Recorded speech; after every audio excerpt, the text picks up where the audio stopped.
Okay. Does everyone have an agenda sheet for what we're covering? Looks like everyone did get an agenda. Wonderful.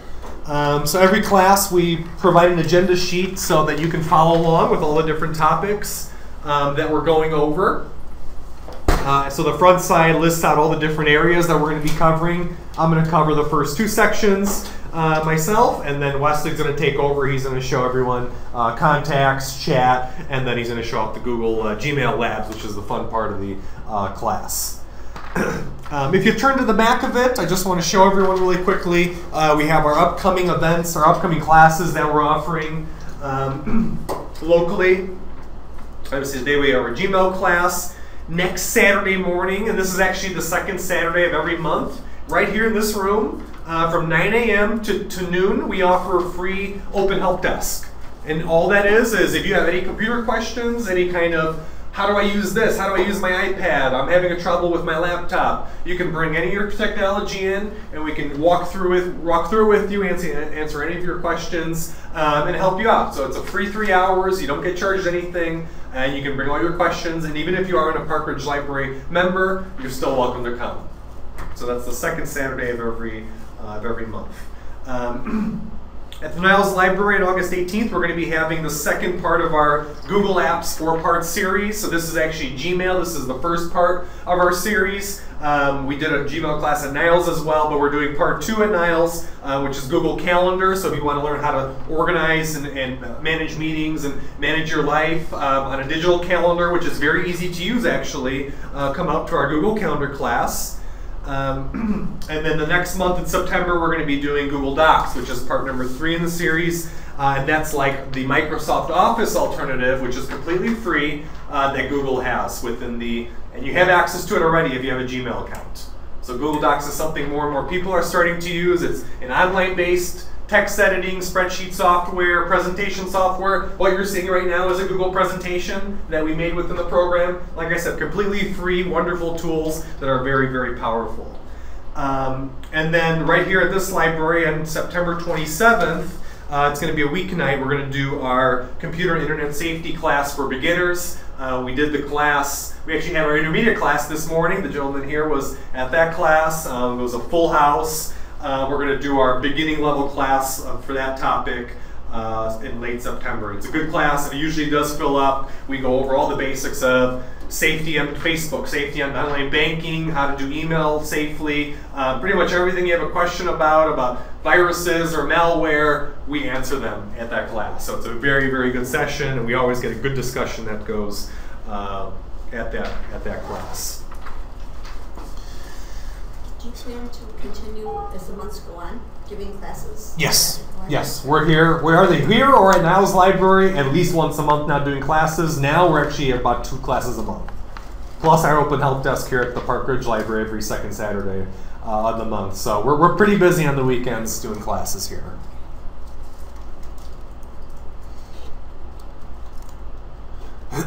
Okay. So I guess I'm going to open the floor to everyone right now. I want to just get a feel for, some people had Gmail accounts when they came in, some people didn't have Gmail accounts. I guess I want to know from everyone, what is it that you want to know? Did you come here specifically to learn about something? Are there a few things that you're curious about? What are those items? Anyone? I'm using it for personal, this one, and I've got a business email that I use. So this is just personal things, just how to travel through it and how to work it. Okay, just how to use it, right? Just the basics. Okay. How long have you been on Gmail already? I've been on it for, a girl got me the account maybe a couple months ago. Okay, so you're still fairly new to it. You've been in it a few times. Want to learn all the different functionalities of the program. Perfect. Anyone else have any burning things that they want to? Yeah, can you send, there are easier ways to send out emails to multiple people in your contacts? Yep, actually, Wesley's going to go over that. If you want to put that on the board, Wes. Yep. Contact groups is what they're called, so you can take multiple contacts, put them into a group, and then when you make an email message, you can just type that group name, and it'll populate it with everyone that's part of that group for yourself. Does your group name become a new contact? The group name, no, it stays as a group, but it's sort of an invisible collection of all those people that are part of that group. So if I made say my family, I made that a group and I added everyone as a contact member for that group, I could then send out an email message really quickly just by typing in family in my to field, and then I could send a message to all of them at once instead of trying to remember everyone that's in my family. It sort of brings it up as a separate contact, but it would be the group name, yes. The other thing I found is like on sent mail, sometimes you want to go back to an old email. You haven't deleted anything. And you go back a week or two or however long it is, and then it's either hard or I'm not sure you can't search back more than maybe a couple of weeks. You can search back to every email you've sent as long as you haven't deleted them. I pulled up emails from 2-3 years ago. Yeah, it's definitely doable. I'll show you both.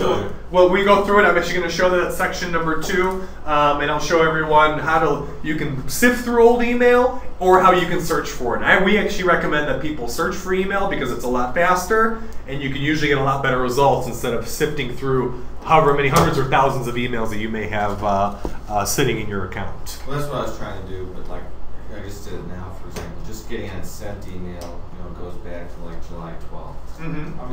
There's no magic buttons. I'm seeing. I'm missing them. But see if there's another page for him, Wes. Okay, but I get a general sense. Do you have a different email account that you're using? AOL. You're using AOL? Okay.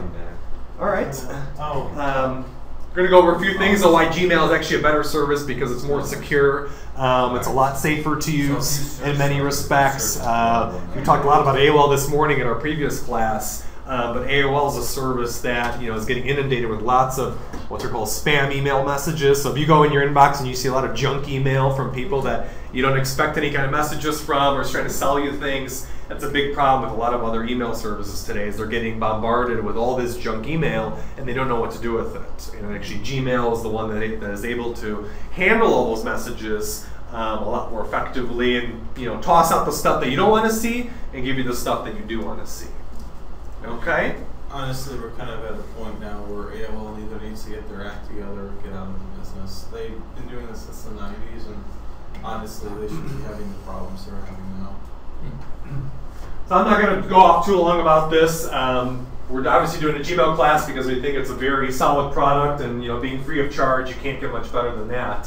But again, it has the best spam filter on the planet compared to the different services. Right now, they give you 10 gigabytes free of email space. That's a lot of storage space for email. You don't really have to delete much that comes into your email account. It's not like other services where you have to go in and delete your messages because you're running out of room. You're not going to run out of room on the Gmail service. So you can keep all of your history of old emails. We're going to go through and show you how to manage all of your emails and the way that Gmail handles email and what's called conversations. So unlike other services that put a separate line item for every single message that you have, Gmail thought of a better way to do it in bundling everything you're talking about with a person over an email into one single item instead of multiple different items. And the other great part is that it works on all mobile devices. The same, so if you have a smartphone and you want to get your email on your phone, you can do so. Whether you have an iPhone or an Android or a Windows phone, that's a totally free service that Google offers with Gmail, and you can utilize it whenever you like. And the last great thing is that it's always continuously getting better, unlike the other services which work on their product a little bit and leave it stagnant for the next 5 years. Google's always putting more work and always continuously revising. And some of the stuff we'll show you at the end of the class today, you'll see how all these new features that they're sort of trying to introduce and testing out, you can actually play with them in your own account and turn them on, turn them off, and you customize it to what you like. Okay. So our agenda for today, I went over this a little bit. I'm going to handle sending and receiving basics in Gmail, basics of the interface. For those that are completely new to Gmail, I want to show you exactly all the different things you're going to see as soon as you log into your account. And then I'm going to go over the storage and organization aspect of Gmail, how it handles email, how it stores it, how it's a little bit different way of thinking about email. And then Wesley's going to handle contacts, chat, in the Gmail Labs, which is very, very, very neat functionality. And any time, if you have any questions that you want to ask, feel free to write them down. That's why we include a lot of white space on our agendas. Take your pen, take your pencil, write down any questions you have, ask them right away. Let's get them out of the way. If they're short questions, if there's something longer or something you want to talk about one-on-one, wait till the end, till the one Q&A session that we'll offer everyone. Okay?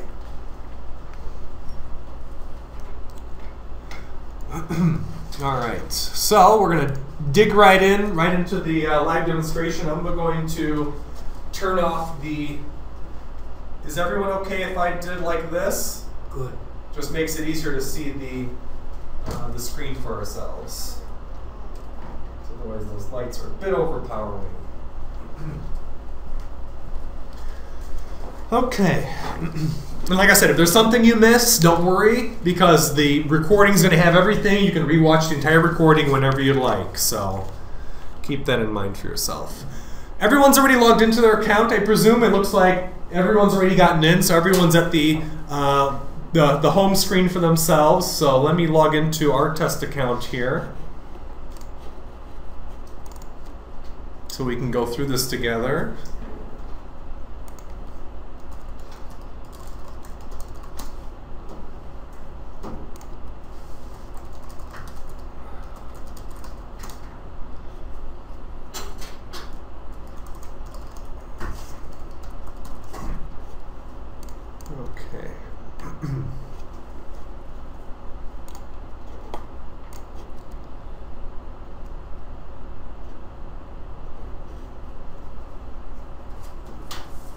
So everyone has an inbox that looks very similar to what's up on the screen here. And I'm going to go over some of the basics of the interface for us so some of the newcomers can get acclimated with everything that Gmail has to offer. And obviously mine looks a little bit different. If you just sign up for your account today, you're not going to have all these messages. These are emails that just... Let me adjust this a little bit here. Not the crispest, but we can see it okay.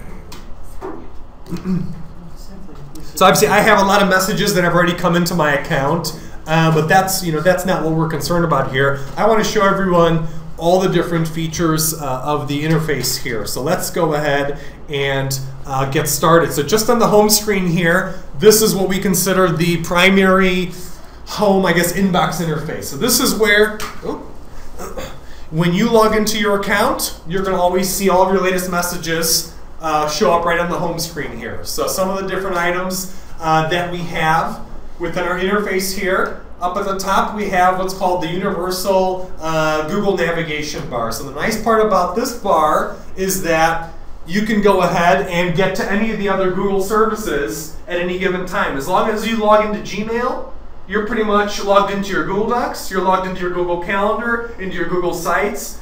It all works seamlessly together. That's why your Google account, your Gmail account, is sort of the all-in-one for the Google ecosystem, as they call it. So if you come to the other Google Apps classes where we're going to show Calendar and Docs and all of that, we'll show you how to do those different products. But again, if you're an email, you want to see your calendar, just click on the calendar button at the top. You can do it at any given time, as long as you're logged in, or your websites that you've made, or your Google Docs under this Drive listing here. So it's all accessible at any time. What we have at the top here at any given time, you can always see what account you're signed into at the upper right-hand corner. So if you have multiple Gmail accounts, which some people already do these days, you can always see which one you're signed into. It'll always show you which account you're in on the upper right-hand side. I don't have that one. Isn't that shown for? It says my name on mine. Yeah, mine need to. Okay, so it's a little bit different. The reason my interface is just a tad different is because mine is my Gmail account's running on a little bit different part of the product called Google Apps for Business, which is what small businesses use. But nonetheless, you should see somehow either this way or a little bit of a drop down on your name, and you'll be able to see which email account you have. That should be one of the only differences in the interface. Also at the top here, we have our search bar. We're going to go over search a little bit later, but search, again, I said, this is how you can go ahead and find any email message that was ever sent or received in your inbox, as long as it wasn't deleted, right from this little box up here. It's very powerful. I'm going to show you how to utilize it properly so you don't have to sift through emails the old-fashioned way. You can use the search bar, use the power of Google to find your messages. At the top of any part of Gmail that you're in, you'll always have a certain number of buttons. And actually, we just got a new email that Wesley sent me. Came in right at the top here. At the top part, you'll always see a fairly common set of buttons here. For example, this little gear icon at the upper right, that is where you can get access to your settings within your Gmail. So to change colors of how it looks or change the way that your account functions, you can get access to that through here. We'll go through some of those items in a little bit.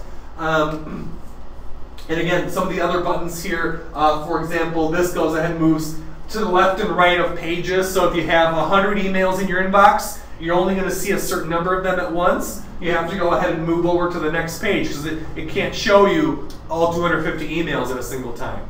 You have to go ahead and move over to the next page. And that's how it is in any part of Gmail when you have too many messages to show in a single screen.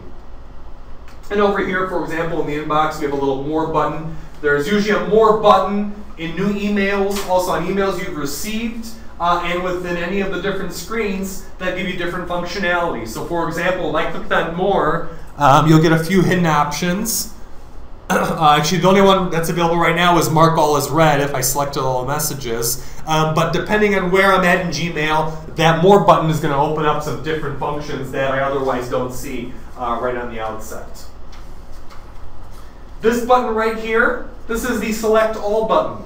So if I wanted to take all my messages, if I say I read all my messages in my inbox and I didn't want them anymore, I want to delete them all at a single time, I could use this button here, the select all, and it would check mark all the items for me. So I'll show you right here. That button will go ahead and check mark all of my messages at a single time. So now if I wanted to delete them, or I wanted to mark them all as spam, or I wanted to move them to a different label for myself, I could go ahead and do so using the check mark button. If you don't want to check mark all your messages at once, you can just check mark whichever messages you like. This one, this one, this one, it's up to you. But you have to check mark the little box on the left-hand side. That tells Gmail that you want to do something with that message, such as deleting it or some other kind of function. The left-hand side, you have a little drop down here. Right now we're in the mail portion of our Gmail. If we drop this little button down, you click on it, you'll see an option for contacts. That's what Wesley's going to go over in a little bit. You can manage your address book that you have for your email account through there. Upper left-hand side, we also have a compose button. This is how we make new emails, and I'll show that functionality off in just a little bit. And then on the left-hand side here, we have our common navigation. So this is all the different parts of your Gmail account to display messages. So for example, we're in our inbox right now, so that's displaying inbox as read. If I was in my drafts area, drafts would be showing as read. So it tells you what part of your Gmail account you're in at any given time. Some things are shown by default. Some things are hidden. That's why we have a little more drop down here, because it'll open up those other hidden options. So it looks like trash is hidden, spam is hidden, and there's some control you can have over if it shows or not by default. But again, if you see something that's missing, just click on the more button here, and you'll be able to see everything, all the different aspects of your account. And by default, at the bottom left-hand side, there's a little chat area. Wesley's going to go over how chat works within Gmail, but this is a powerful way to instant message with other Gmail users or Google Apps users out there without having to write an email out to them. And we'll show you why it's so neat because of all the different functionalities that that has. So let's go ahead. I want to show everyone the basics. So this is especially pertinent for the new users here of Gmail, how a new message looks. So I wanted to go ahead and write a new email to someone. What would I do? Using that big red compose button at the upper left-hand side, I can go ahead and click on this. And now I'm brought into the new email interface screen for myself. So this is where I can actually go ahead and compose my message, put in everything that I want to put in that I'm sending someone, whether it be a letter or information to something. So I'm going to show every single aspect of what we have here on the screen. And let's see if I can zoom in just a little bit to show everyone. So up at the top here again, we have our buttons that give us some different functionality. Our send button is once we're done with the message, we're going to send it off to the party that it's going to. the Save Now button. This allows us to go ahead and save the email as a draft. So a draft functionality is, for example, if I was writing a long email to a colleague and I wasn't finished with it, but I wanted to come back and finish it later, I can click on Save Now and it's going to save it in this drafts area here. So it's like documents that are pending, emails that I'm still working on that I don't want to necessarily toss away, but I still want to send out in the future. And you can save as many emails as drafts as you like. You don't have to send out any emails. You can save them all as a draft and work on them later if you want to. If you want to just toss this message away, say this was a message that you really didn't want to send anymore to someone you were setting up an email for, and this was irrelevant any longer, little discard button you have on the top here. This will go ahead, this will put the message right in the trash for you, and you don't have to worry about it anymore. And this labels button, I'm going to go over what that does in just a little bit. So the basic parts of any email message, this is common to any single email service that's out there. We have a few different parts that we need to have. The first one is we need to address the email to someone. It's got to go somewhere. We can't just send an email out into cyberspace without it going to someone. So we have to tell Gmail who's it going to and how do we want them to be addressed within the email message. And we have 3 different ways that we can do this. We have the option to send it directly to the person, which is most of the time what you're going to be using. You have an option that's called CC, which is carbon copy, which means that if I was sending a message to Wesley, but I wanted to send a copy of that message to another colleague of mine, I would put the second colleague in the CC field. It's like mailing a letter to your friend, but mailing the same letter as a copy over to another friend of yours. And then the fun option, BCC, which is this third option here, and I click on it to turn it on, that is a blind carbon copy. So I can use BCC to go ahead and send a message to individuals using the to option, using the CC option. But if I add someone's email into the BCC, these people up here that are added within the to and CC fields, they won't know who got a copy of this message if they were added into this third field. So it's a way of blindly sending out a copy of the message without these original recipients knowing. So there will always be a situation where you might need to utilize that functionality, and it is there for those purposes. Excuse me.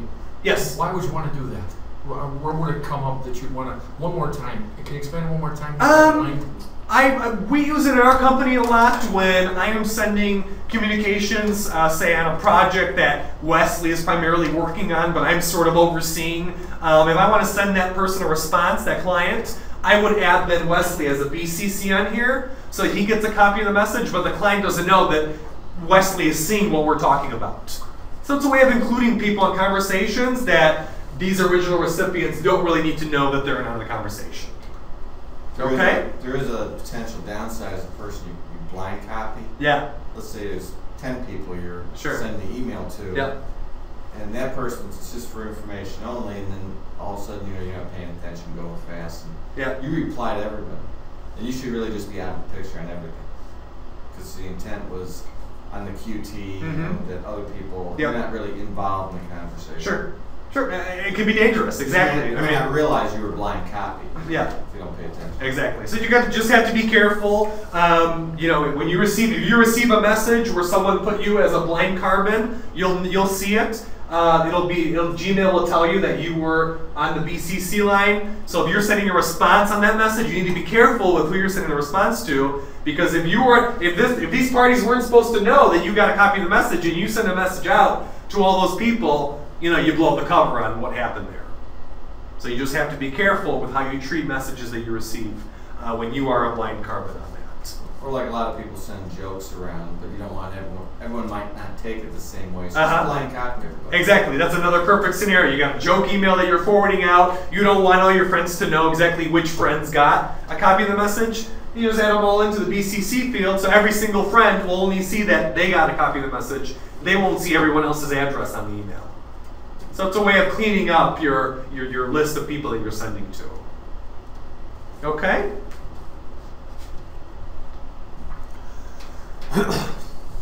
Then we need to put in a subject.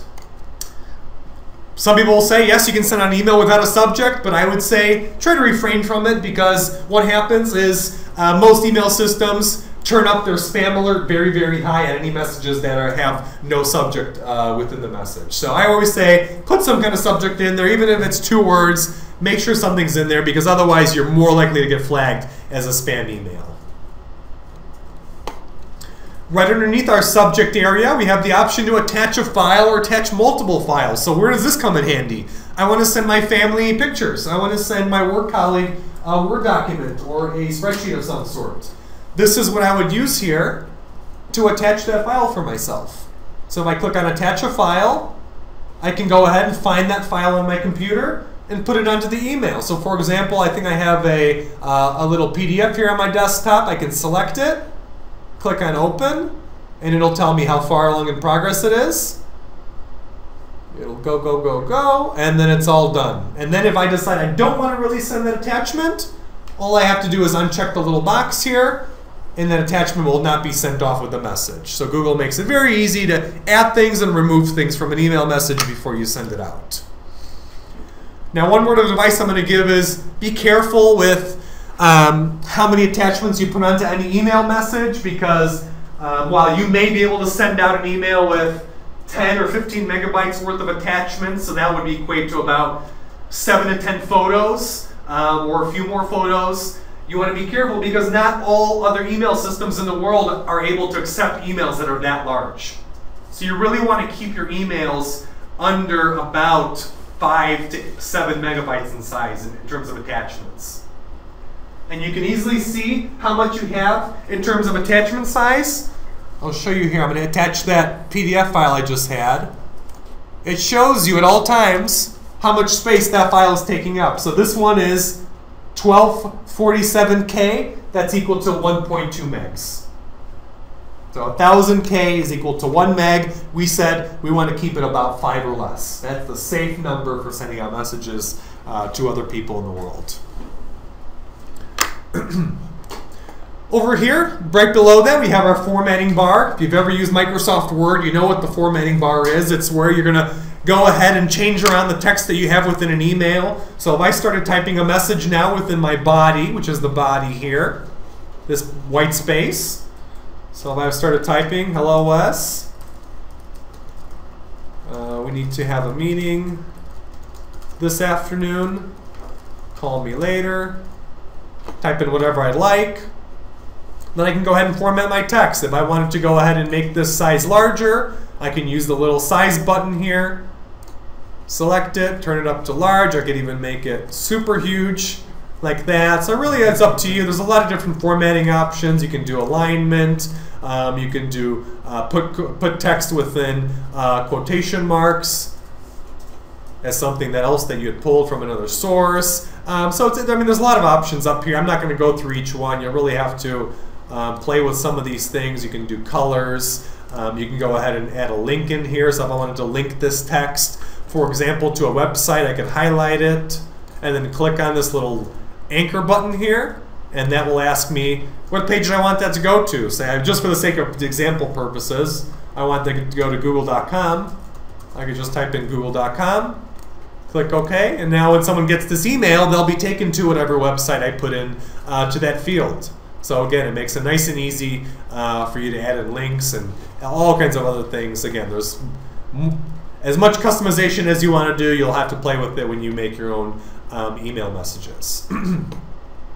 So that's really all we need to send out a message. As long as we have the email addressed to someone, I'm going to actually send this to Wesley. So I'm going to start typing his name. I've emailed him before, so he's actually in my address book already. I'm going to press enter. I don't want anyone in the CC. I don't want any BCC contacts. So all I'm going to do, send the message, and that's it. And now if I want to check and make sure that message actually got sent, I can just on the left-hand side click on the More button. I can go into Sent Mail, and I can see right over here, that's the message I sent to Wesley. I forgot to put a subject in the message, so that wasn't good on my part. But I sent the message at 2:43, which is about when the message went out. And if I wanted to see what that was that I sent him, I could just go ahead and click on it, and there's the email. And there's my link to Google. If I click on that, it takes me right to google.com. And there's my PDF that I attached to it. So if I had multiple attachments, this area would be larger, would include every single thing that I sent the person. So this is nice because if you know you sent someone some kind of letter or Word document you attached to this, but you lost that file then later on, you could go ahead back into this message that you sent, pull that file back for yourself, and you can have that copy of that whatever that was. An important picture, an important spreadsheet, whatever information you may have sent that person. Is there about a 10 megabyte limit on emails mostly? Gmail lets you send out about, I think, up to 15 or 20 megs of attachments. But again, I would only use that much if you're only emailing other Gmail people. If you're emailing AOL users, I think AOL kicks out after 5. Comcast kicks out at about 10. So to stay on the safe side, I tell everyone 5 is where we should stay. Okay?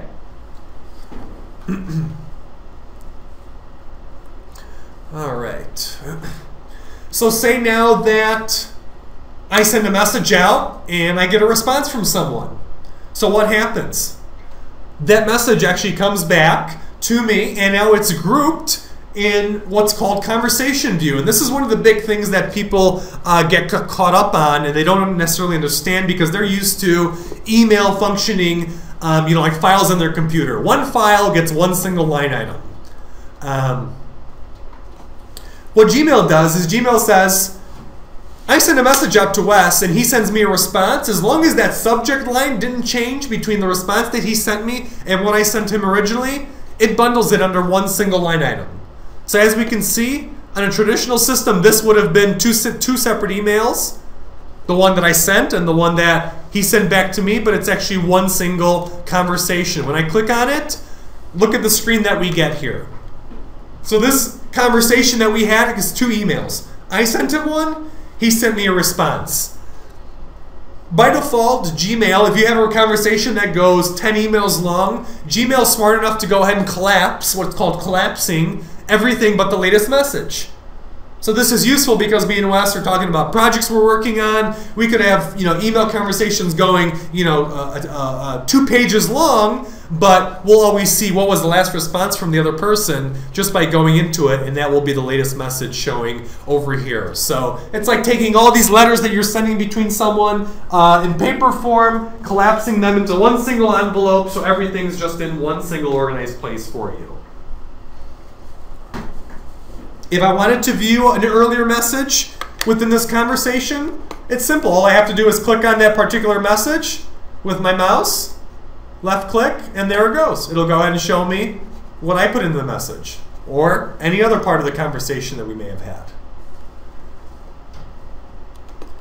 If I wanted to go ahead and reply to the latest message that was sent, very simple. I can go ahead and use this reply button down here, or I can use the reply button up here. And likewise, there's 2 options for forwarding. Forward here or forward here. Let's see. Okay, so Wes sent a 3rd message here. So we want to just show off 3 separate line items or 3 separate emails for this conversation. So again, this is that same email conversation I was having with Wesley. However, he sent me another response. And you can see that it's now 1, 2, 3. Here's the latest one, and that's the one that I'm viewing, the one that's open by default as soon as I go into it. So you can see how this makes it easier, makes it a lot cleaner, instead of flooding your inbox with all these different little emails of 1 line or 1 sentence items that someone may send you. Gmail goes ahead and bundles them all together in logical conversations. Now, if you don't like this, if you like the way that AOL does it or Comcast does it, you can turn this off. This is very easy setting to turn off now. I tell most new Gmail users, try it. If you don't like it after a month, turn it off. But don't just be afraid to use it and turn it off right away, because this actually is it's a big time saver. It will make your life a lot easier for the long run going forward, when you start, especially when you start doing more in terms of email within Gmail. If Wesley was like the only Wesley in emails for a few months and sure. sent 10 different email subjects, and you went back to sent mail and you go on search and search Wesley. So this is showing up on the email there. Sure. Should all those emails that you had sent, or received, whatever, saved in, whatever folder, they show up? Yep. Yep. So I'm going to go over search in just a little bit, but just to show you, if I typed in Wesley in the search bar and I did a search, any single message from anyone named Wesley, it's going to show up for me.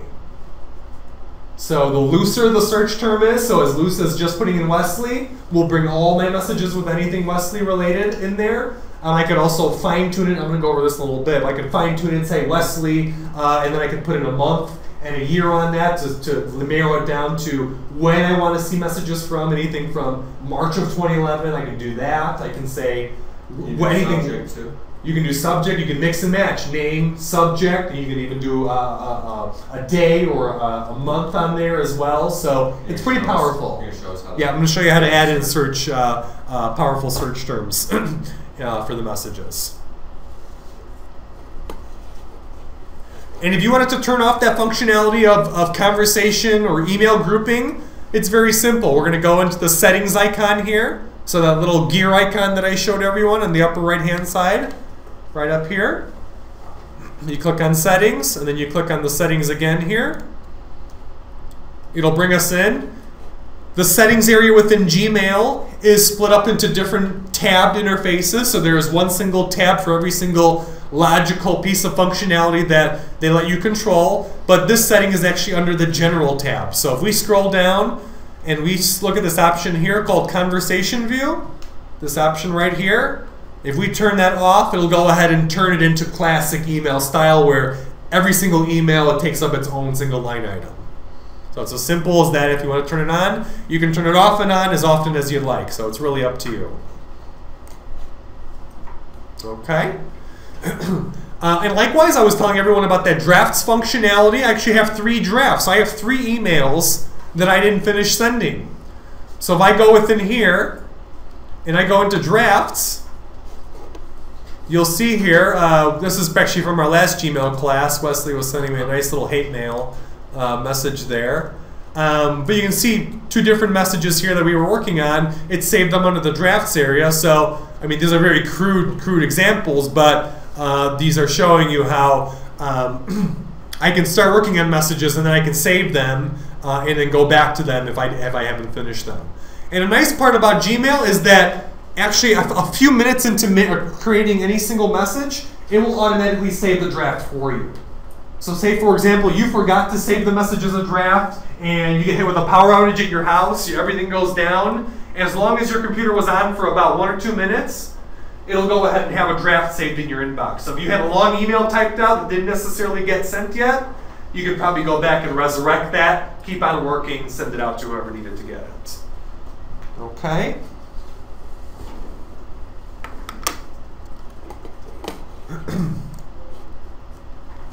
And everyone always asks me about printing emails. How do I print messages?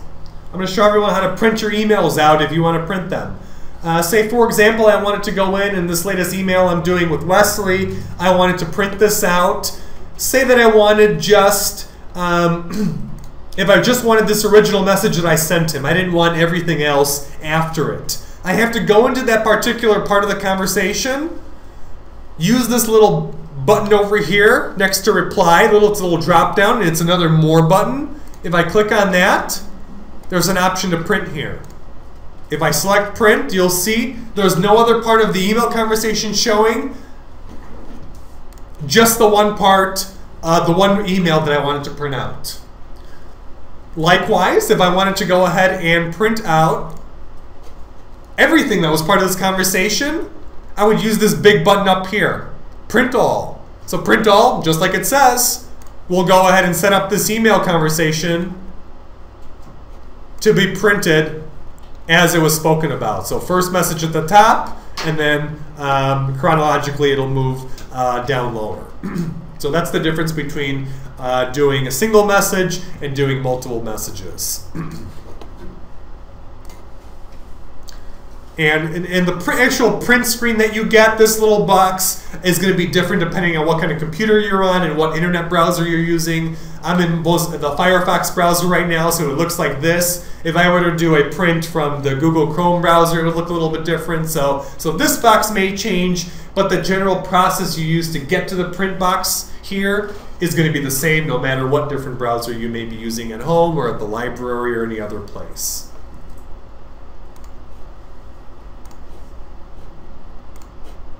Okay. I did follow, I was doing on a conversation, so you can just print one piece of that conversation? Yes. I keep getting print all, I'm missing something. Oh, sure. So let's go back and do whatever conversation it was. I'll use this one as an example. The print all is this one here. Yeah. If you want to print a single piece of it, say for example I just wanted my first message, use the little drop down button next to reply, and within there's a print button, and now you'll only get that single part for yourself. Okay? But the way it works is as you move down further, say if I printed the second email, it would show the first and the second. So it pulls in everything before it, but nothing after it, unless you do print all.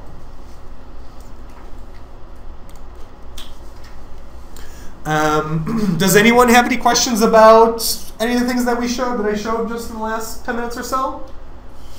Because I'm going to keep on moving. We're going to go into storage and organization on Gmail. You okay?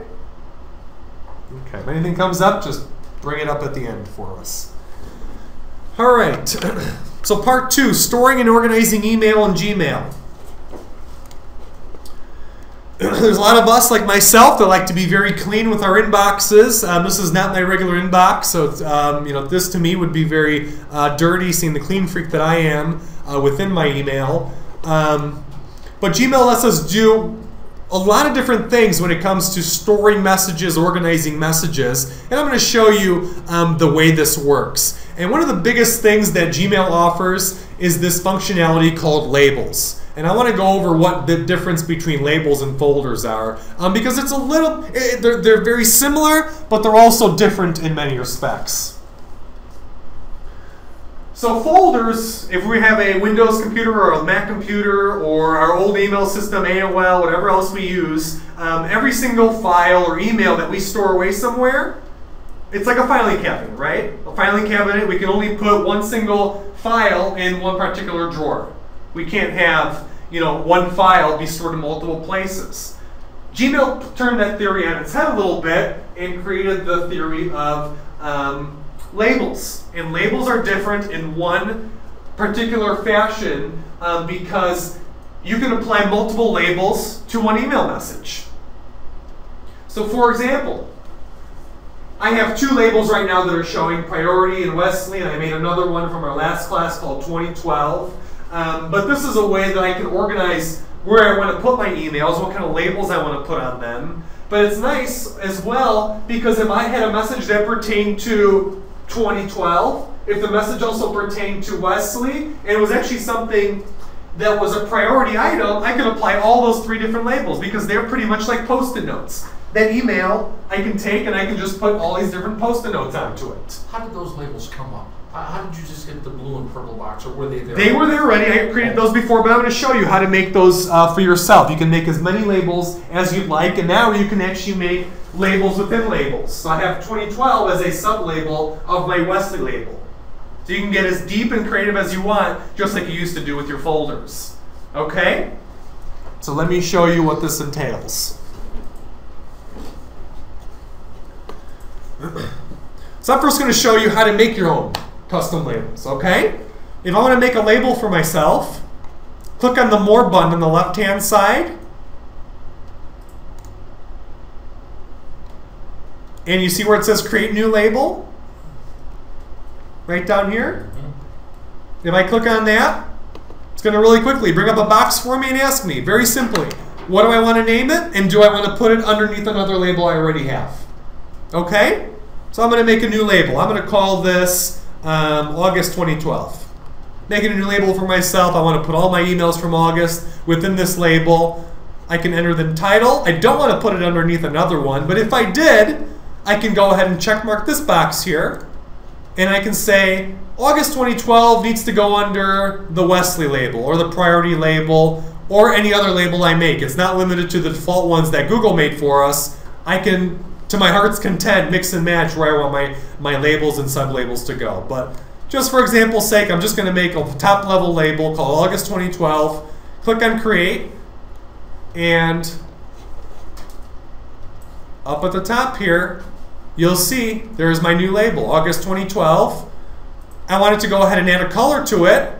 I would click on the little drop-down button next to it, to the right of it. There's a little drop-down arrow. If I click on that, now I can go ahead and select a color for myself. If I don't like these colors, I can do a custom color, and I can choose whatever kind of color I want for myself. Background, as well as the foreground color. So you can really customize nicely. If you become very heavy on labels, you can, again, visually, if you're a visual person, you can separate them using all the different color options over here. I like orange, and I like that white, so I'm going to keep it like that. Click Apply. So now, whatever messages I apply with the August 2012 label, they're going to show up with that particular color, just like this one shows up with a purple Wesley. So say, for example, I made that label for myself, August 2012. Now I actually want to start putting emails under that label. I have a few different options. You can go into the actual email and apply the label, or you can apply multiple. You can apply a label to multiple messages at once. So I can check mark this, however many I want. I can check mark all of them if I wanted, using the check mark all button here. And then there's a little option here that says labels. Just as I was saying, we can put multiple labels onto the same email message. I wanted those all under August 2012. But say I also wanted those under Wesley. I can choose both, or I can choose all these labels. I can get as creative as I'd like. If I say, for example, just want these two labels, I can go ahead and then hit Apply. Look what happens. Those messages all have August 2012 as a post-it note, and they'll have the post-it note or label of Wesley. And how does that work? If I went under the August 2012 label area on my left-hand navigation bar, look what showed up. All four of those messages that I put under that label. And likewise, if I went under Wesley, those same messages would show for me as well. So when you start applying multiple labels, you can find that message by hunting in either of the labels that are applied to it. So if you deleted all those in the inbox, would they still be in your label sections? If you delete the actual emails, no, they get removed. They get put in the trash, and the label gets taken off for you. Okay? So the label's more of a temporary thing. It's temporary. It's a note temporary. Yeah.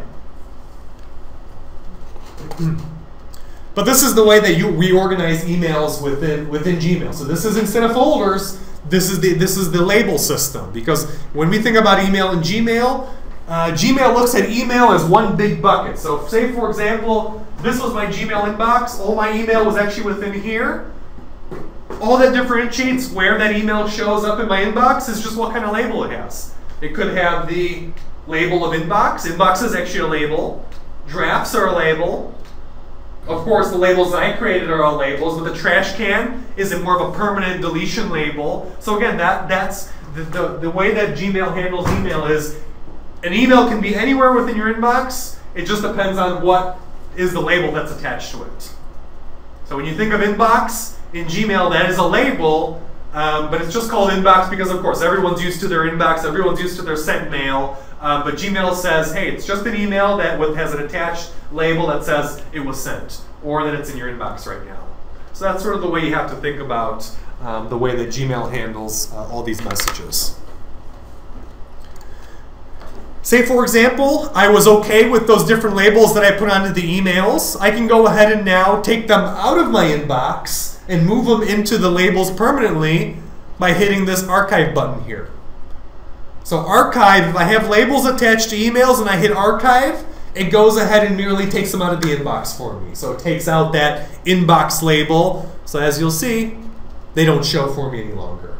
So you could label an email, just want to keep it around for a little while, then all of a sudden you just archive. Click on the ones you want to archive. Exactly. Yep. So you can leave it in your inbox, leave them labeled as sort of a visual organization for yourself, and then say you're done with it, you're not working with it, select it, archive it, it's out of your view, but if you go back in the label, you'll be able to find it then. And what happens if I archive messages that don't have any kind of label, particular label? So say if I archived this message here that I wrote to myself, that was just a test. It just gets put into a label called all mail. It's this one big trash can of everything in your inbox called all mail. And I'll actually show you how that works. If I archive this message here without any kind of custom label, and I hit archive, it's going to be showing up under this little option over here under more. That's called all mail. And if I go back here, I should be able to see my message. And let's see, right here, test email, just a test. So all mail is where I can see everything, no matter if it was sent or received. It shows everything in my Gmail.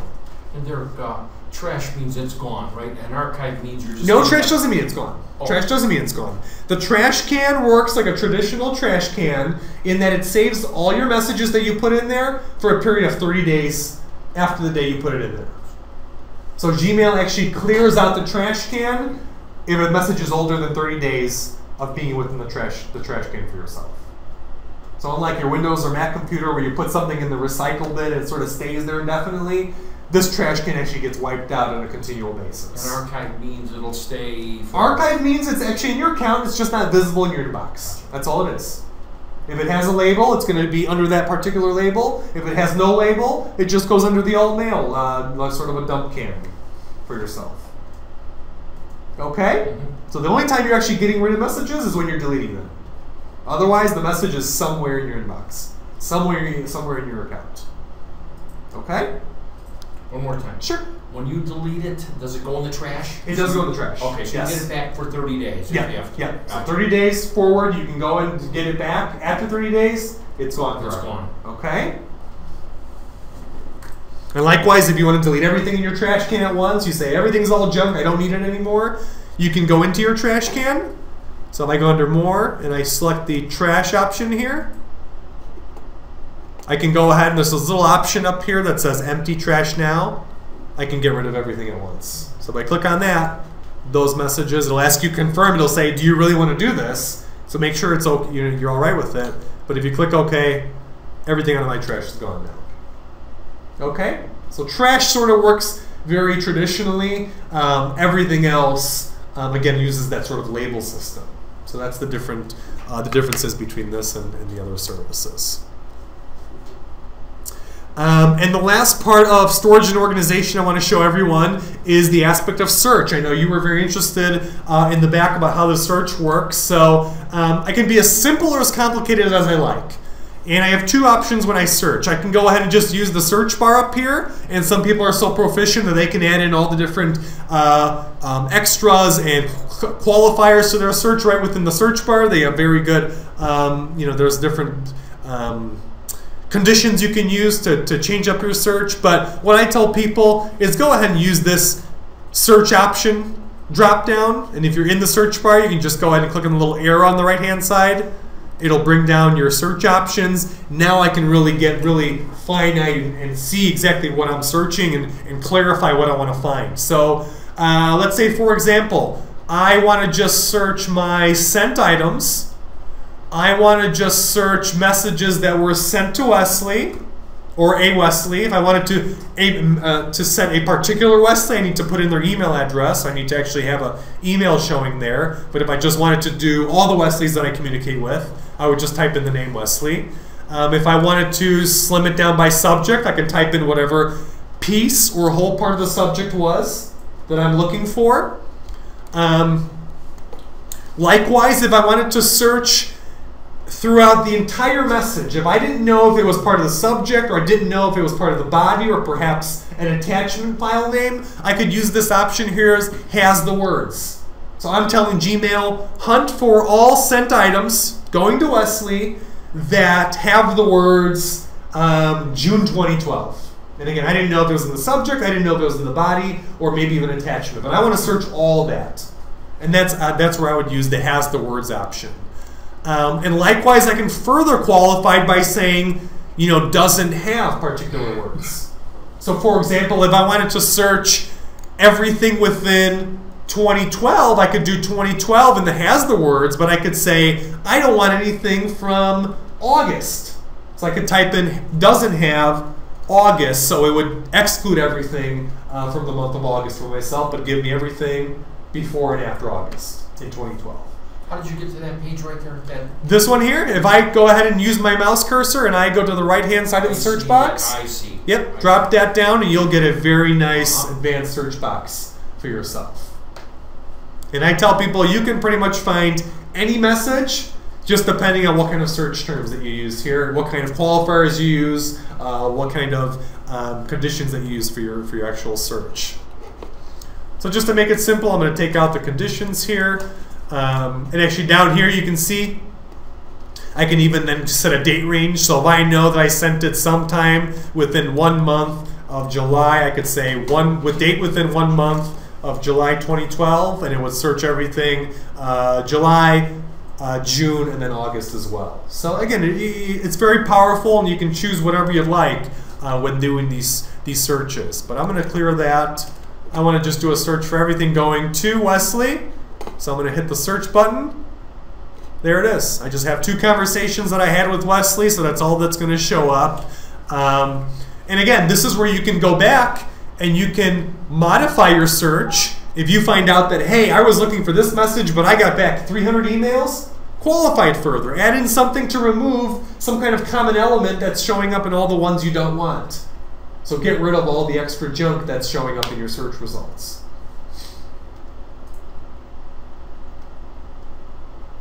Is there anything else you were curious about how to do a search, or any kind of particular search that you wanted to? So you got the folder / labels. Sure. Let's say you're pretty good, you know what you're doing. Sure. And you want to save those emails to your hard drive. Okay. You're not on Google. I mean, it's still there on Google. Sure. But for some reason, maybe you have a project and you want those emails to be in your project folder. That you retrieve maybe 3 years from now. Well, I would ask you this: why wouldn't you just make a label out of it and archive them under that label? The emails aren't going away. Google's not going to delete them on you. Right. You can do that. I'm just saying, if you wanted to put them in another location, if you wanted to put them in another location, like save them on your extra computer, you'd have to download a program or install like Microsoft Outlook or Thunderbird, or if you have an Apple, there's a thing called Apple Mail on there. So you'd have to have a physical program on your computer that would connect to your Gmail account, and then you could download them. But personally, I say, unless you really have to do that, don't mess with it, because it's not only a pain in the butt to configure, but it also exposes you to a higher risk of virus infection on your machine. Okay? But you can do it if you really do want to. All right? Everyone comfortable with search? It's pretty powerful. You can do a lot of things with it. Again, it's something that you'll have to play with on your own, depending on what kind of email you get or you send or receive. Because that will determine what kind of things you can search for, what kind of, how you'll be finding your actual messages for yourself. If I wanted to delete a label for myself, very easy. I can just go ahead on the little drop-down arrow to the right of it. I can select at the bottom, remove label, and that will go ahead. It will not delete the actual emails that have the label on it. It'll just go ahead and take the label out of Gmail.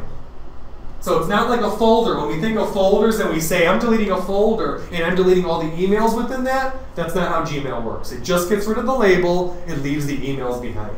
So if you want the emails to be gone or trashed with the label, you have to delete the email messages first, then delete the actual label.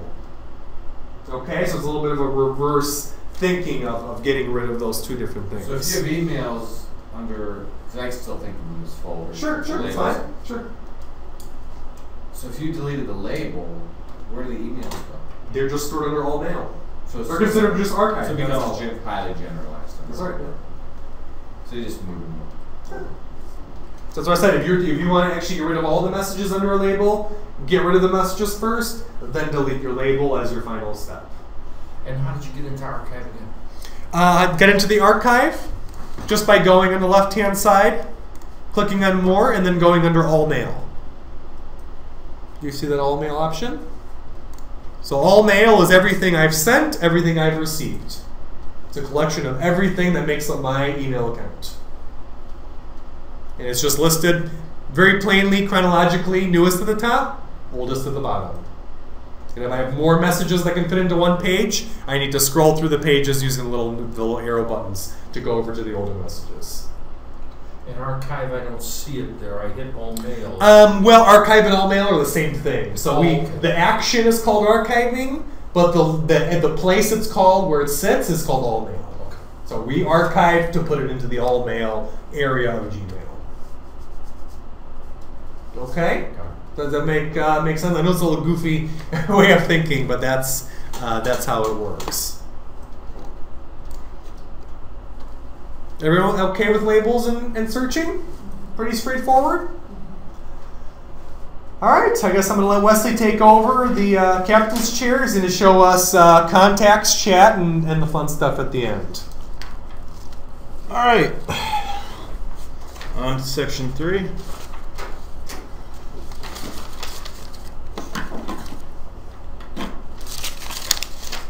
And usually I use a little room. Alright. A few things I'm going to show you guys involves contacts. For those of you that are wondering where the contacts tab is, one way to get to it is by clicking the mail icon in your browser window, and then underneath it there'll be a tab that says contacts. Now what this window is it's the full control for all the contacts for your Gmail account. In this window you can add contacts, you can delete contacts, you can sort of put contacts into different groups like we had discussed earlier. That way it makes it easier for you to send out emails to multiple groups of people at one time. Now, in order to add a new contact, the first thing you're going to do is click the Add to My Contacts button. Which is the big red one on the left. The big red one? Oh, that one. Yeah. You can actually use either, I do believe. Yeah. So you can either click here or you can select New Contact. Either way, it'll bring you up to a new window where we can go ahead and type in the name of the contact that we'd like to add. I'm going to make a fictional person named Mike, and Mike's email is mike01@gmail.com. Of course, this is a fake email. Please don't spam this person. And we can... On the first line, we have their email. You can do multiple emails for work, home, personal, however you want to reach out to them. In some situations, some people don't want personal information being sent for a work address. But if you are working from a single account, you can then send them to their multiple emails to sort of keep their personal and work accounts separate. I know for me, I have about 6 different Gmail accounts, so it gets a little chaotic.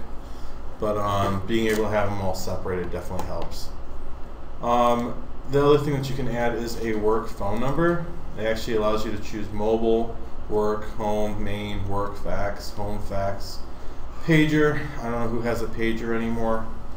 Google Voice, which is another Google product, as well as custom. So in this case, we're going to go ahead and add a mobile number. So we're going to do 1-800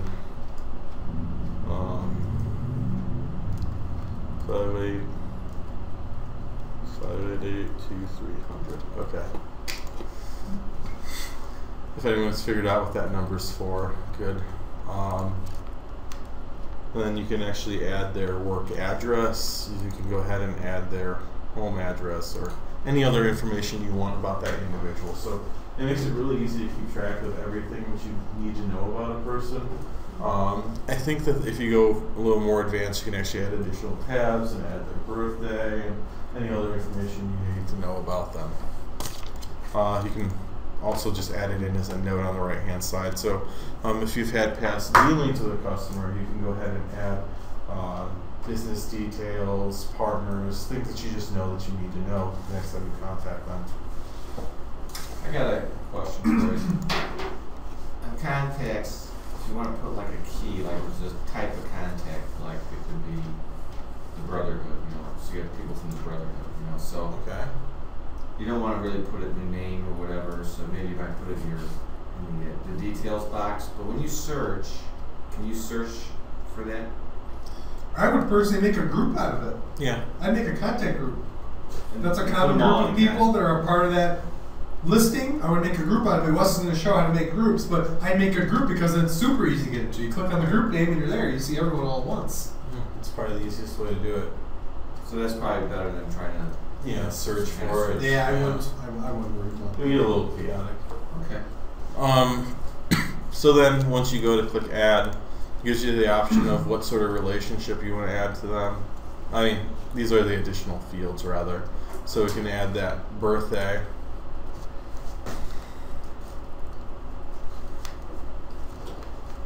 So you can add a birthday for them. This person's birthday is coming up soon. So you can add additional tabs, internet call. And actually, I mean, if you truly wanted to, you could make a custom item at the bottom. If you click on add as a custom, and you could really add some kind of custom thing for the Brotherhood. But again, the reason I wouldn't do it is because when you go into your contacts main screen, it's a lot faster and easier to see the contact group than it is to find all those people with that custom listing in their contact details. It's just visually a lot easier for you. So if you just want to do something crazy, I messed up my contact. There we go. So in the event that your friend happens to be an alien, you can go ahead and add that as well. All right, just messed up my contacts.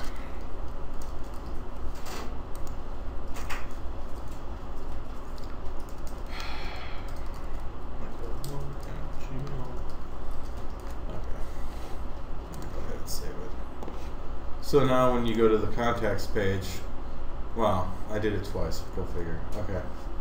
So now we have Mike's contacts showing up. It shows that it's at Gmail, shows his phone number, and then if we go in there, we can then see all this additional information from Mike. So you can duplicate? You can actually do that? Oh, there's an advantage to it. You can actually add duplicates. So if it's a little more of a problem when you do have duplicates, but you have multiple entries. One of the other tools with Google that's kind of interesting is the ability to condense your address book.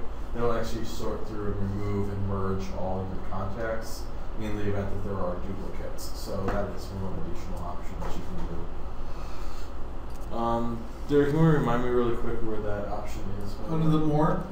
Yeah. Okay, so what's nice about this is that we work with a lot of people, business people that have old phones and old email accounts. That they're all pulling all these old contacts, all these bundles of contacts together under their new Gmail account, and they have all these duplicates. You know, they have the same person here, there's the same person there, and they're wondering how can I just merge it all together and make sure it's all just one single entry. If we use that find and merge duplicates option, it'll go ahead and tell us how many duplicates there are, and it'll ask you, do you want to actually merge these people? There might be instances where you don't want to merge multiple entries, but most of the time people just want to have one consolidated entry for all their contacts, and this tool goes ahead, finds them, and fixes them on the fly. It's very nice, very fast. So right now we have 2 contacts for Mike. All we do is go ahead and say merge, and now Mike has one single contact with the merged data. So we no longer have 2 entries for Mike, which is really nice because if, say, you have an existing account and you're pulling in an account from Yahoo or AOL, and you just dump all your contacts, and then you had one on your Mac and you dumped everything in, this kind of gives you the ability to unify, merge everything really simply without having to worry about duplicates. How's it merging if you get like dual emails on the person, different phone numbers? What it'll do is it'll go and compare multiple contact information. If somebody has multiple emails, it will give you the ability to merge them. But it really is a comparison, and it always asks for your approval before it does any merger. So if you had 2 different, so say for example, if you had 2 different entries, you had 2 different entries for Wesley. You had Wesley and then a second Wesley. One entry had one of his email addresses, the other one had a different email address. It'll go ahead and add in both into one single entry then, so it'll have 2 of his emails under one contact listing now. And one will probably be listed as his home, one will be his work listing. You can change them around however you like in his details. So you could have one. You could have one contact. I just did a search. Sure. So 17 duplicates. Okay, sure. and like 5 of them have one contact, so I'm not sure they're showing up as duplicate. It says one contact. And the other ones say 2 contacts, but that could be like a home address and a work address, which should still be under one contact. So when I go on the listing of contacts, I only get one name for them. I don't know why the one came up with the one. The only guess that I can make is maybe it found the same email address for this person as another one. So there's not an exact listing of the same one for the same name, but it's seeing that email address under someone else's name, so it's going to ask you to put those 2 together as one single person. That's what I'm thinking. So merging is probably a good idea, though, just to clean it up. Yeah, I do it all the time. Anytime we set up new Gmail accounts for people, move their contacts in, we always clean up by merging them. So here's another example. I've got 2 mics, different emails, same phone number. In theory, if we go to more unrestored, didn't find it this time. So sometimes it'll catch it, sometimes it won't. I think that the emails have to be in different categories, and I think it just dumps them into work by default, which could be a bit of a problem. Yeah, I know when I went from like Yahoo, when I was moving things to Gmail, it's like I'm even adding some stuff because I'm just going at one pace and the thing's doing its own. Yeah. So home, it would be a work number, or a work email would show up as home. So I find that when I go on my phone. And yeah, so I'd have to manually change that. Yeah, that's something you have to manually change, and there's always a little bit of cleanup you'll have to do. Anytime you move contacts from one program to another, there's always some mistakes that are going to happen. Not perfect. It's never perfect. So it's pretty close. I mean, it tries to help you out as much as it can, and then there's it can only be so smart. So the next thing I'm going to do is I'm going to go ahead and show you guys how to do a contact group.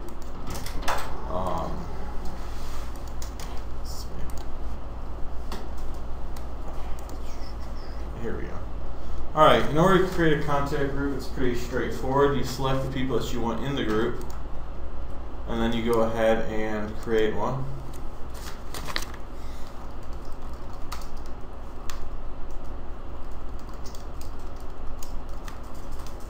So we go ahead and create the group name, and then what we have is a group with 3 people in it under the group Cool People We Like.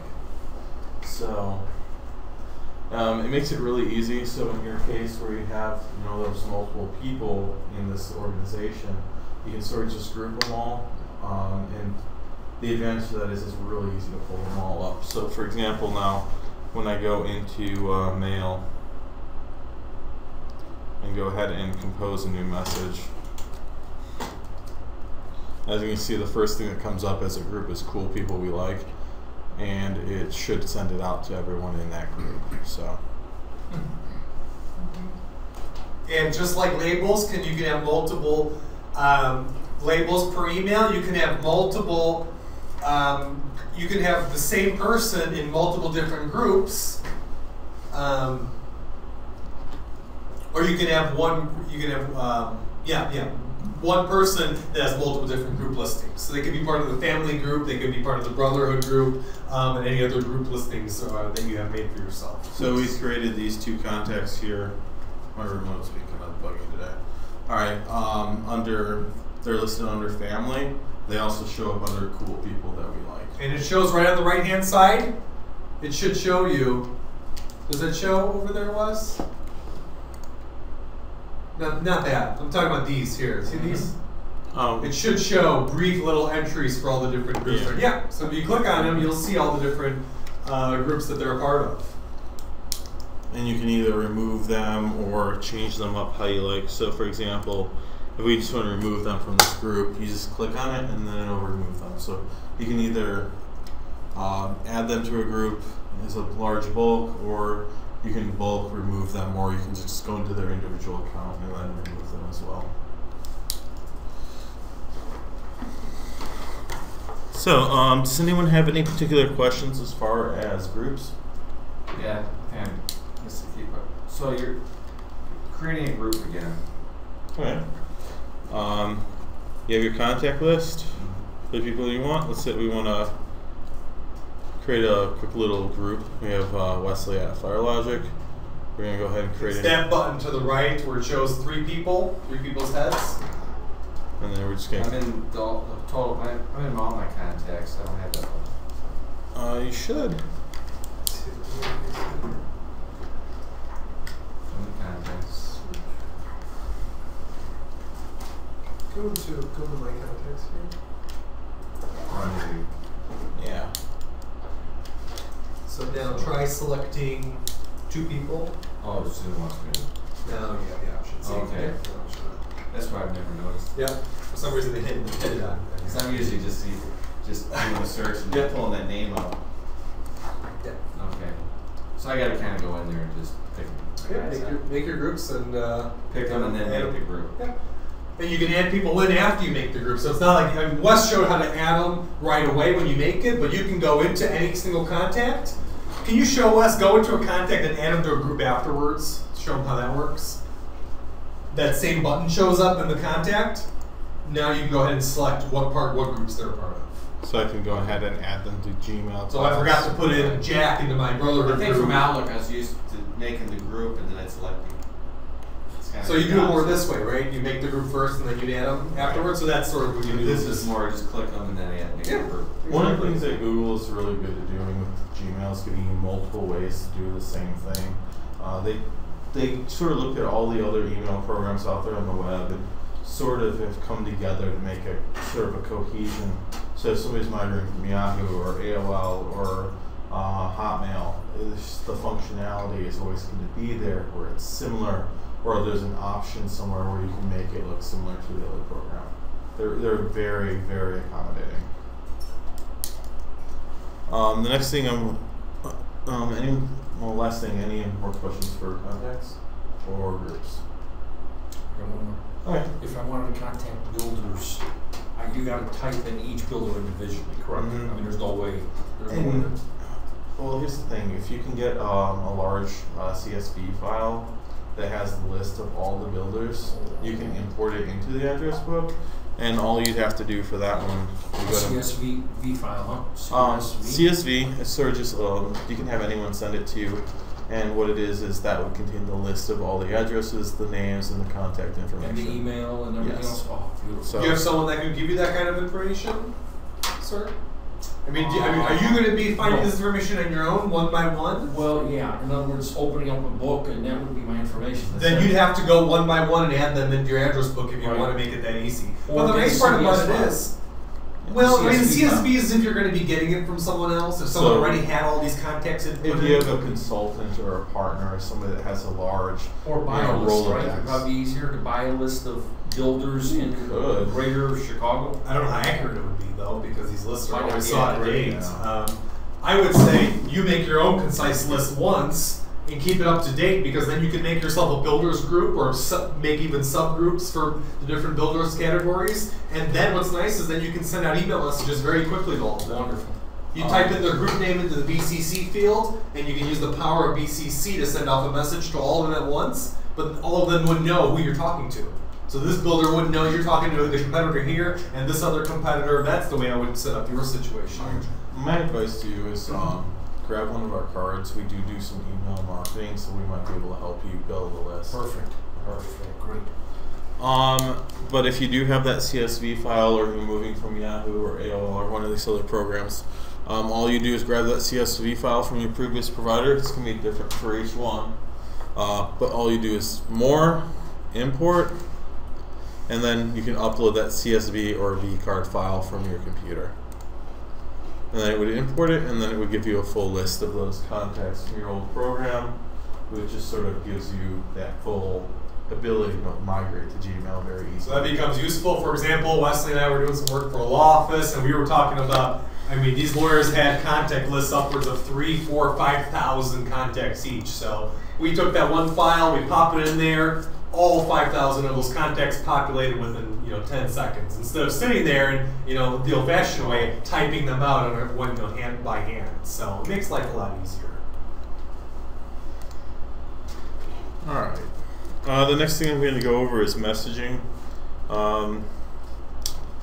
Essentially, what we have is a nice little program built into Mail, and it's actually gotten a few upgrades that are really nice lately. What this is called is Gmail Chat, And what we have here is, I just got a message from Derrick, who is currently posing as me, and he just said hello, and I can write back. And then, of course, he'd go ahead and send me a message back as well. And Derrick's telling me he's feeling excellent. So, if anyone's ever used an instant messaging program, it's pretty basic. A few other things you can do. You have the ability to block the person, go off record, and I'll show you the reason for this. And then the last one is send a text message, SMS, so you can actually reach out to somebody's phone. Now, the good thing is with this, what you can do is, if you're looking for a chat, what Google's gone ahead and done for us is it indexes all the chats as if it's an email. So if you go up to the search bar on top and input part of the message, and I've actually been using this a lot lately, it'll go ahead and show me exactly what was in that chat. So it says, you know, what I wrote to Derrick earlier, then hello, how are you, and then excellent. So you can actually go back and search through a chat as if it was an email. And you can print it. If you want to print out a chat you have with someone, you can print it just like an email. So it makes it very nice and easy to go back and print something that you were talking about informally, but now you need to print it for, you know, to hand to someone else or for any other reason. So it makes it nice and easy for you. What if you don't remember what you wrote in your chat? Well, search for that. Well, what you can do then is on this left-hand side, we have. Let's see. It's under more. It's usually under more, I think. Yeah. Scroll down a little bit. Right here it says chats. So there's a chats label that you can actually click on, and it stores all just your chats within that one area. And then this would be the first one. So. Yeah. One other cool ability that we have in the chats that if anyone's ever used Skype.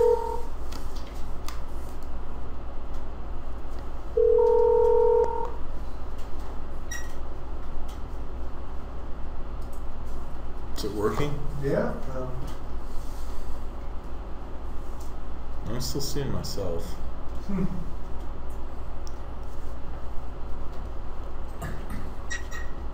Oh, there we go.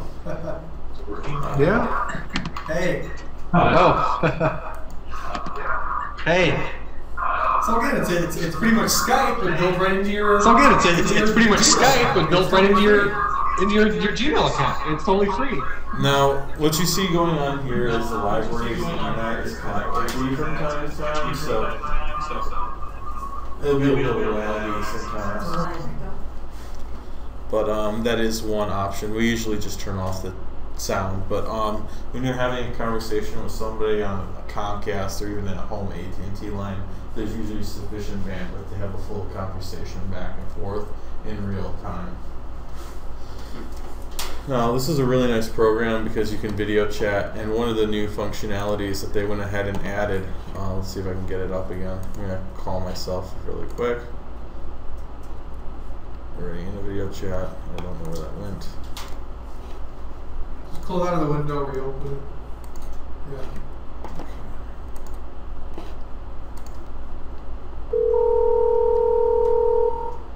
Derrick, accept that. One thing that. Okay. It's not promote.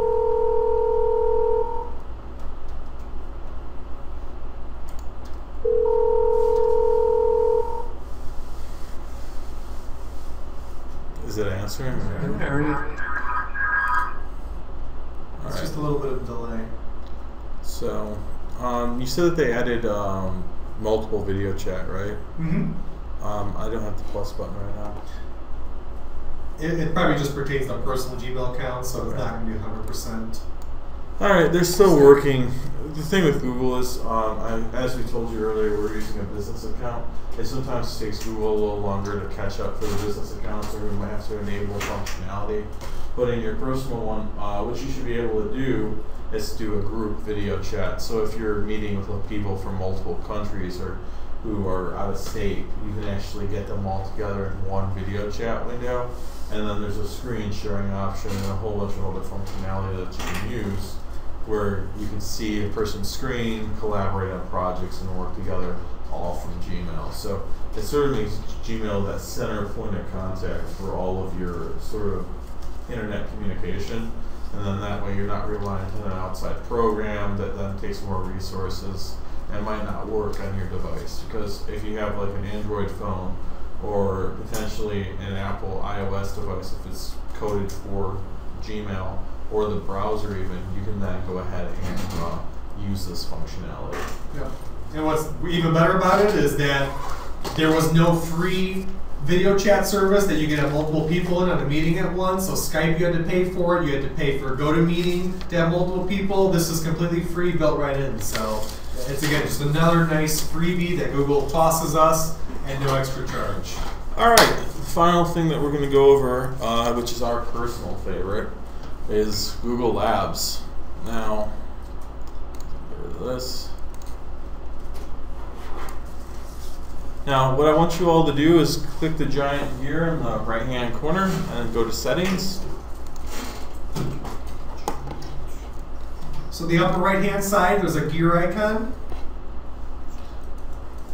You know when you guys are all there? Show everyone one more time the gear icon was. It's right here. Yep. So that gear right up there, and then we're going to click on Settings. I'll walk around really quick, make sure you guys are all on it. Yep. Seems like we made it. And then once you're on that page, you just click Labs. Okay. Now let me explain to you guys a little bit of what exactly Labs is. What Google has done is they opened up their platform to third parties, as well as giving users some early access to features that they may or may not include in Google in the future, or just don't feel comfortable enabling by default. And what Labs has done is it's designed to give extended functionality to Gmail and sort of give you a few extra features that you don't have by default. Now what we have here, the first one is a Google Docs gadget. As we had mentioned, that we do have a Google Docs class coming up for this, for our little series here. But what this first one would do is it would allow you to view the 3 most recent documents that you've created in Google Docs right in your Gmail account. So it's really good if you're doing some collaboration. You can instantly reference that last document if you're working with somebody on it. The next one is Google Docs Preview and Mail. If somebody sends you a Google Doc, you can instantly preview it from your mail screen. You don't have to load it up in another window. It's kind of a useful one. Another one that I like is Google Maps Preview in Mail. So if somebody sends you an address or an embedded Google Map, the Google Maps window will automatically pop up to show you that address or location on that map. And again, these you can turn on and off whenever you like. So if it's some kind of functionality you try out, you don't like it, you think it's horrible, just go back into Labs, turn it off, you don't have to see it again. So it's really up to you. The next one is Google Voice Player and Mail, and this is one that me and Derrick use a lot. What it does is it embeds a JavaScript little media player into your email in the event that you are using Google Voice. So Google Voice is sort of like a, you get your own private phone number. You can forward it to your cell phone, so if somebody calls your main landline number, it automatically goes to your cell phone or whoever else you have on that account. So if you're running a large corporation and you don't have a central switchboard that somebody always has to pick up, Google Voice would be one good option for that. And all that this does is any voice message from Google Voice automatically gets included in an email with a text encoding of that actual voice message. So you get it in text, and with this plugin you also get the embedded sound with it. So if you call our company, actually you're hitting a Google Voice system, and your voicemail, if you leave a voicemail for us, it's getting emailed to us, it gets transcribed so we can see a preview of what you told us, and then I can forward that to any of my team members, whoever needs to take care of it. So it's a very powerful, free, totally free service that you can use with your own cell phone or landline phone at your home. So look into it if you're interested in something like that. Google Voice. Google Voice, yep. The next one, it's inserting images. All it does is it adds a button to your Gmail account that allows you to instantly add an image to your body of the email.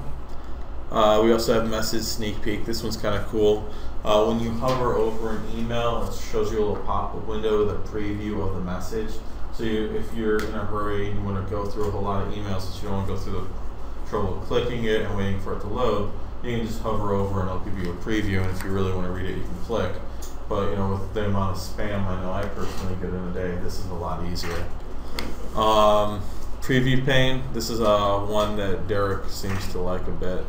If you're used to Outlook, if you ever come from the Outlook program and you're used to seeing, say, your list of emails on your left-hand side and the actual message show up on your right-hand side, you can turn on this lab called Preview Pane, and it would show you your messages in that manner. So you could do a horizontal split or a vertical split of having your message and the actual message content in like a two-pane view. And this is where I started talking about Google being sort of, you know, kind to users migrating from other platforms.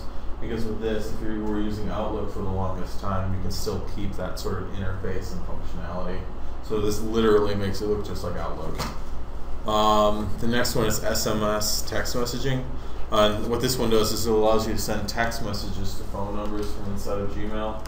It's a really useful feature if you have a lot of contacts with phone numbers and you know that they have text messaging capabilities. Next one is undo send, and this is probably the absolute best thing I've ever seen. What I'm going to do really quick, I'm just going to bring up a new window because we already have it enabled. Let's see.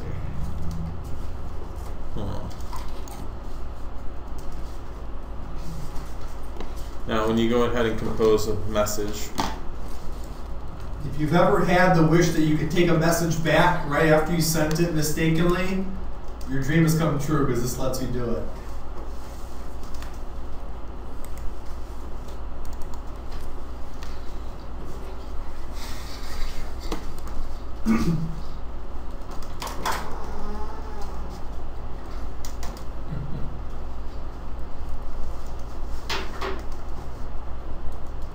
Alright, so if you, for whatever reason, decide to message your boss with some sort of hate mail or accidentally send the wrong message to the wrong person, what this allows you to do is undo sending that message. This is, honest to God, a feature that should probably be enabled by default in every email client ever. The downside is it adds a 5-second, 15-second delay, however long you set this up for.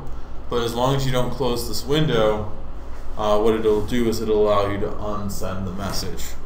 Now, once I hit send, a little window pops up here. Your message has been sent. All I have to do is click undo, and then it brings you back to the message window where you can edit the message or send it to the proper recipient. Or, in some cases, just delete it entirely because you came to your senses before sending a resignation letter to your boss. And how do you control that again? Once it's enabled, once you go to settings, there is an option, let's see. Right there? Undo send. And you can set for the time. Yeah. 5 to 10. 5 to 30 seconds you can choose how long What you want. tends to work for you guys? 30. Just set it straight. Just do it automatically. Yeah. 30. It's also great for times where you want to take back something you sent, but you know, say you meant to attach some document or pictures to an email. I'm always forgetting those. Exactly. So I usually remember within a split second of sending it that I forgot it. I undo send, I attach it, and I just resend the message. So it's a nice way of not having to tell someone, sorry, I forgot the attachment. I just take the message back and then just resend it properly. A few others. I'm not going to go over every single one because they're always adding up millions of them. There's a few more good ones. Canned responses is pretty good. If you're going on a trip, you can send out an auto mailer that says, thank you, I've received your message, I'll be back in town next week. Something to keep in mind though is if you are going to be using a canned response, don't be like, we're out of town and nobody's going to be home at my house, please send it. Just be careful with the messages you put out and who you want to see this canned response. You can actually customize it for an individual or a group or just a general message, but just keep in mind that you've set that message and everyone can see it once they email you. So if there's somebody in your corporation who's slightly more shady and you don't want to come back and have your house empty, just sort of be careful what you put for your vacation message. It's also a good feature for people. I see this a lot used in the business world, where you get a number of people to send you the same message, and you have to give the same response every single time. You could set up a canned response with the same reply that needs to go out to all these people. So when you go ahead and do a reply to that person, you could then go ahead and choose that canned response, and it'll have that pre-populated template of an email for you ready to go. You hit send, and it's all sent. So you don't have to keep retyping and redoing the same response over and over again. So again, those times where the repetitive responses just become too much, turn on canned responses, save it as a canned response, and then you can just choose from whichever one you would need to have go out to people. Another one is the Green Robot Lab, and what this does is if somebody has an Android device, they'll show up with a little robot next to their name instead of just a dot, as sort of here.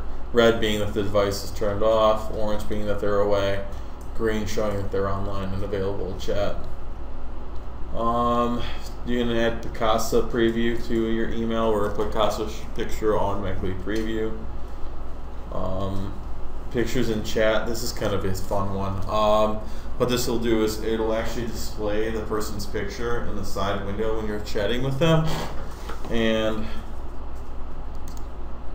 like right here, right now I don't have a picture, but what would show up is if there's a picture visible right here, it would show up next to the person's name with an image, so it makes it a little more personable. A few more. Right side chat is a nice one. A lot of people like this one. Some people find it too cluttered, especially after you make more than a few labels on the left-hand side and you want everything showing at once. You can use this, turn this on. It's actually something that I use in my work account. I move my chat box over to the right side so that I have all this free space for my labels, and all my chat window or chat people show up on the right-hand side for myself. So it just gives you a second sidebar on the other side, just to keep things a little more organized. I personally like to keep all mine on the left. Derrick likes his on the right. It's just a matter of preference. I mean, that's sort of the case with all these labs. If you feel that you could use one of these features, feel free to go ahead and enable it. Do keep in mind though, labs are subject to being removed at any point. So if Google deems that they either want to incorporate a lab by default or get rid of it for whatever reason, that they're fully allowed to. These are sort of like beta products, but a lot of them have been around for over a year and they're probably here to stay. So the last one is send and archive. What this does is send your email, puts it into an archive folder, just adds a button to the bottom so that it's kind of useful if you know that you're going to need that message down the road. So that's pretty much, oh no, there's more. There's always more. Alright. Sender time zone. This tells you the time zone of the sender. Kind of useful if you're doing a lot of international stuff. Video chat enhancement. This is one that's probably going to be enabled by default sometime in the near future. This allows you to do HD video chatting with somebody rather than the standard low resolution.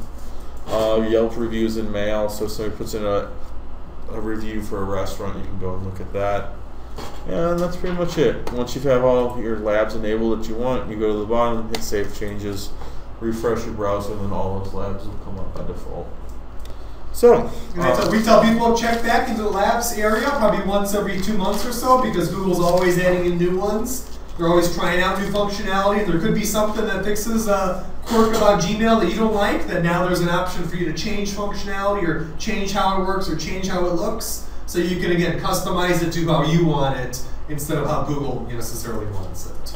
All right. So that kind of brings me to the question of Q&A. Does anyone have any additional questions about Gmail that they'd like answered? Feel free to ask me. I'd like to review the whole thing that we did. Now, how do we do that? Again, this is taped and so forth. In other words, do what? The whole everything class. The whole class. Yes, we're taping it right now. Okay. Correct. And then how do we do that? We're going to send you out a link to the video. Okay. So you need our email. Yeah. No, you'll get an email. We're going to send it to Laura, who's in charge of registration. She will go ahead and she will forward it out to every class member. Okay. Did you use an email when you registered? No, I didn't. You didn't? I don't think so. Just okay. You probably want to write your email down, and we'll add you to the list then. What was the thing about when you send me the email? I'm in general on settings. Is that the wrong tab? For what? To what? If you want to delay the settings. Did you turn on the lab undo send first? Yeah, you have to enable the lab first. or else it won't show up in the settings panel. So go to Labs, find that one all the way at the bottom called Undo Send, enable it. Oh, it's at the very bottom. Yep, should be at the bottom. A little higher, just a little higher. Yeah, right here. A little higher. Oh, and it's right there. Enable it, and then we scroll all the way down. Click Save Changes. Excellent. I'll take your card. Feel free to take a magnet too, they're pretty strong. A magnet? And now you can adjust We the have fridge settings. magnets in fact. Oh. And it should do But it. yeah, we should definitely be able to get a nice little email 10 seconds, turn it up with a newsletter for you guys. Great. Save it at the bottom. All set. Right. Well, thank you for coming out. I really do appreciate it. Thank you. All right. And you put down your email address? I'm going to call Laura with it. Okay, that's fine. That works. Thank you so much.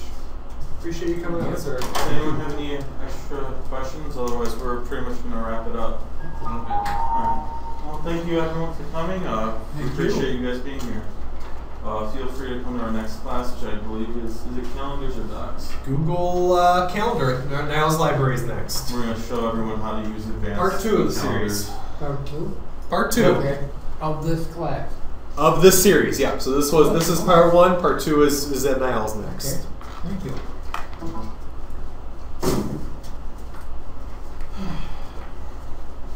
Okay.